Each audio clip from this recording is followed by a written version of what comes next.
Dans cette vidéo, je vais vous partager 10 astuces pour obtenir de plus jolis tricots.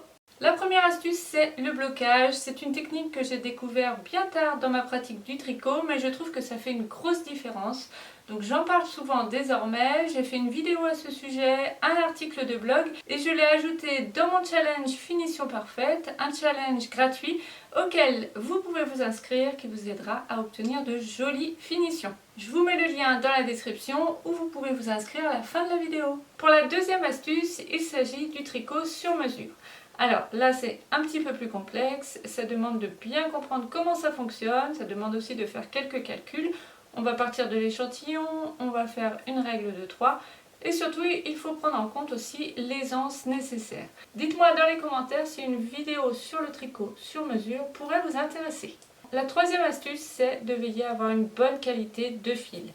Donc le fil peut être plus ou moins cher, les qualités ici ça dépendra de vos goûts, mais c'est vrai qu'il y a des fils qui ont un meilleur rendu que d'autres. Donc là ce que je vous conseille, c'est qu'une fois que vous avez trouvé un beau fil qui a un beau rendu, n'hésitez pas à aller de nouveau l'acheter dans un autre coloris parce que ça fait vraiment toute la différence. Quand le fil est irrégulier, quand les mailles sont un peu grossières, même si vous tricotez bien, parfois le résultat n'est pas à la hauteur de vos efforts. La quatrième astuce va aussi un peu dans cette idée, c'est d'avoir un bon matériel.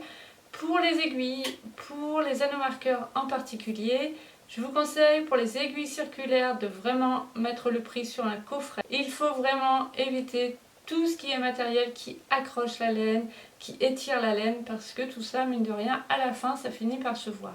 La cinquième astuce concerne les lisières. Là aussi, c'est très important sur un tricot que vos lisières soient bien nettes. Si elles vont être cousues après, il y a une manière de les faire pour faciliter la couture. Donc ça, je le présente dans une classe tricot, en particulier sur la couture.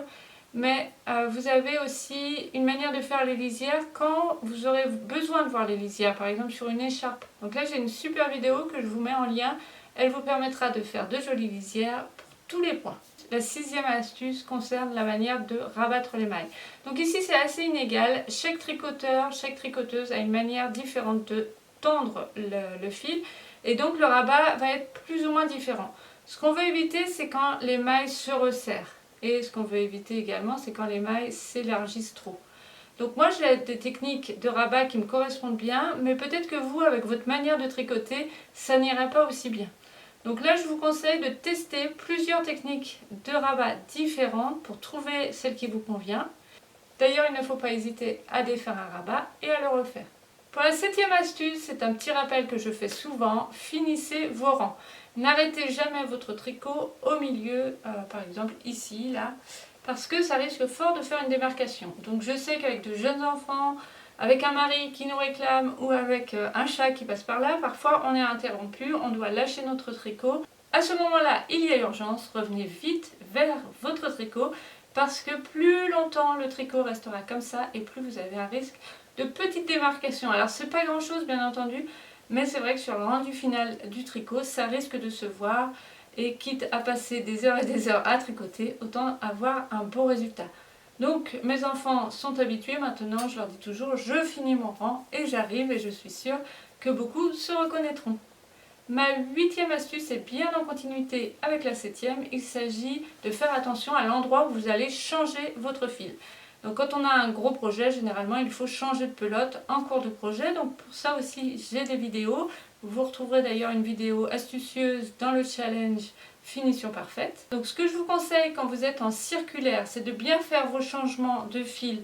Donc quand vous êtes en haut ici, si vous devez faire un changement de fil, vous allez le faire plutôt ici, à l'arrière, pour le cacher.